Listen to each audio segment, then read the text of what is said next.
You read that right. I hope to never work for someone else again. For me, I would consider myself a failure. I haven't worked for someone else for 11 years. In this video, I'm going to share why.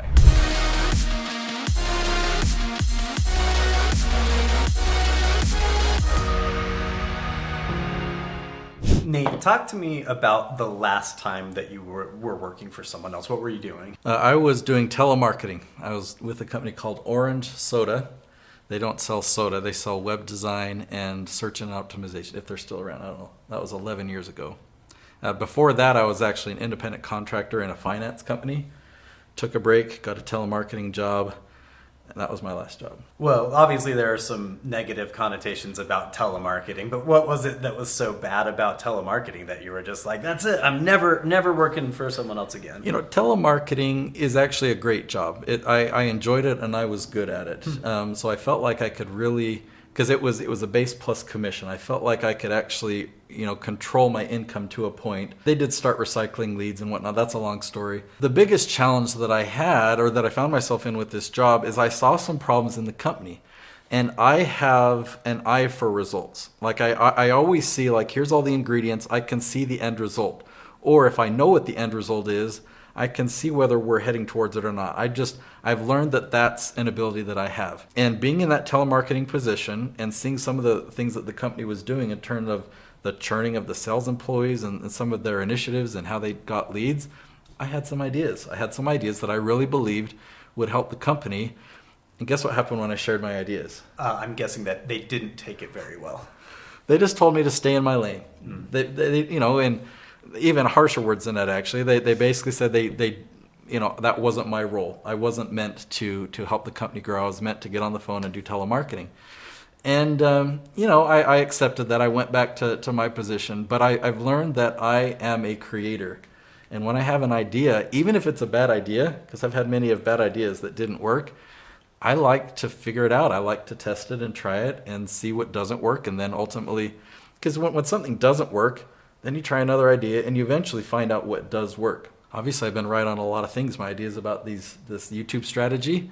We've got a lot of channels that are very successful now. And I love having the company that I have, the track record that we've built. And so just thinking about going back and not being able to have a voice, that's really painful. That's the thought of that hurts. Was that the moment then where they were basically like, stay in your lane, don't bring your ideas to us? Do you feel like that was the moment where you were just like, okay, this isn't for me? Yeah, well, I think I always knew that it wasn't, the end goal. I wasn't going to be a telemarketer my whole life. But it was probably around that time when I started experimenting and I advertised in local classifieds for website design. I was like, I think I can do better on my own. And I found a couple clients. They paid me $500, and after I designed them a website, they were happy. So that gave me the confidence that, look, I can do something on my own. I don't need to be an employee. So have there ever been times along these 11 years, or even are there times now when you kind of wish that you worked for someone else in a way? So I certainly don't feel that way now, but there have been plenty of times. My first 8.5 years in business, I've described it as a financial roller coaster. There'd be a month where maybe I made 10 or 15,000 and I was really excited about that, followed by a 0 month and another 0 and even another 0. And that becomes really stressful, really, really stressful. I mean, I remember this was early on when my first daughter, who's now 15, when she was in diapers, I was in the Walmart parking lot and crying, wondering how I can't afford to buy diapers. I remember moments like that. I remember not too long ago, I would guess maybe 5-6 years ago, in one of those down points in this roller coaster, going to my mom asking for money. And she gave me some money, but she says, Nate, why don't you get a job? And that's when I started to recognize, I just feel this tension, don't you see what I'm doing? I'm trying to create, I'm trying to build, I'm working so hard. I have come so far, and I just failed again. It's something, but I'm not going to quit, right? I feel like if I were to go get a job, that would be giving up on all the previous years of everything that I've learned and everything that I've been working towards. Nate, what's the best thing about being your own boss? Or maybe what's the worst thing about being your own boss? Let's go with the worst first. So the worst is the burden, the weight of responsibility. I've got a wonderful team of 30 people that back me up in this business, and I still carry a weight. I feel like that I'm wearing too many hats still. I'm in a financially stable place now, but that 8.5 years of a roller coaster, that was rough. And people have asked me, would I wish that upon somebody else? And I don't know that answer. I don't regret it. I love the path that I've taken. I look at where I'm at now and who I am because of that time, and no, I wouldn't trade it. But it was really, really hard, and I don't know if a lot of people would have been able to stick with it. It's a rough thing. Okay, so what are the pros, or what do I love about being an entrepreneur? I really love the freedom. I love the control, and I love the opportunity for growth. Because so many decisions rest upon me, I get to decide and I get to fail, right? I get to make mistakes and decide what I'm going to do from there. And it's like a personal development program, like to the max. Like I can't think of, there's the church that I'm a part of, lots of personal development there. I can't think of anything other than my business that even compares on becoming the person that I really want to become. I love that there isn't a financial ceiling. Okay, any ceilings that are there are put there by me, right? And I've had some ceilings that I've been stuck under and then had to break through.